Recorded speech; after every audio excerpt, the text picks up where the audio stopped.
Many years have passed since Lana killed Acreal.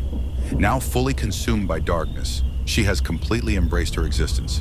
It's now 2024, and Lana's presence in the forest became more feared and whispered about among the locals. Her dark aura seemed to seep into every shadow, and her encounters with unsuspecting wanderers only fueled the legends surrounding her. A group of friends intrigued by the rumors of a little girl wandering in the forest with a pet spider are planning to see if it's all true. One of them, called Brian, decided to visit the village near the forest to ask the locals. Brian walked through the village, feeling the weight of the recent revelations. He glanced around, hoping to spot someone who might have more information. An old man sitting on a bench caught his eye.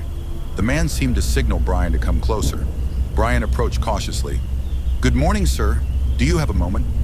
The old man looked up, his eyes filled with a mix of sorrow and wisdom. "Morning, lad. Looking for something?" "Actually, yes," Brian replied. "I'm trying to learn more about a girl named Lana and her spider Shimu. Have you heard of them?" The old man's expression hardened. "Aye, I've heard of them. More than heard, in fact.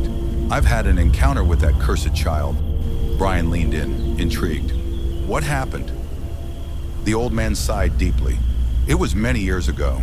I was a young man then, full of curiosity and foolish bravery. I'd heard the stories just like you. So, one night I decided to see for myself." He paused, his eyes distant as he recalled the memory. "I ventured into the forest, not far from here. It was eerily quiet, save for the occasional rustle of leaves. As I walked deeper, I started hearing a soft humming. It was a child's voice, singing a song." Brian's pulse quickened. "The spider song?" "Aye, Itsy Bitsy Spider," the old man confirmed. "I followed the sound until I saw her. She was sitting on a rock, her back turned to me. I called out, and she turned slowly.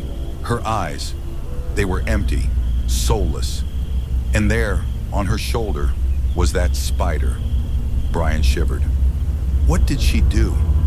The old man's voice trembled slightly. "She smiled, a cold, cruel smile. 'Don't be scared,' she said. 'I just want to play with you. Play with me forever.' I tried to run, but my legs wouldn't move. It was like she had some kind of hold over me." He continued. "Then Jimu crawled down her arm and towards me. I could feel its tiny feet on my skin, and that's when the fear really set in. I thought I was going to die, but something must have distracted her because she turned her head suddenly, and I felt the grip loosen." Brian's eyes widened. "What did you do?" "I didn't wait to find out what distracted her," the old man said, his voice firm. "I ran as fast as I could. I didn't stop until I was out of the forest. I was lucky, lad. Not many who see her up close live to tell the tale." Brian nodded, absorbing the old man's story. "Thank you for sharing that with me. It's chilling, but it helps to understand what we're dealing with." The old man placed a hand on Brian's arm. "Be careful, lad. Curiosity can be deadly when it comes to Lana and Jimu."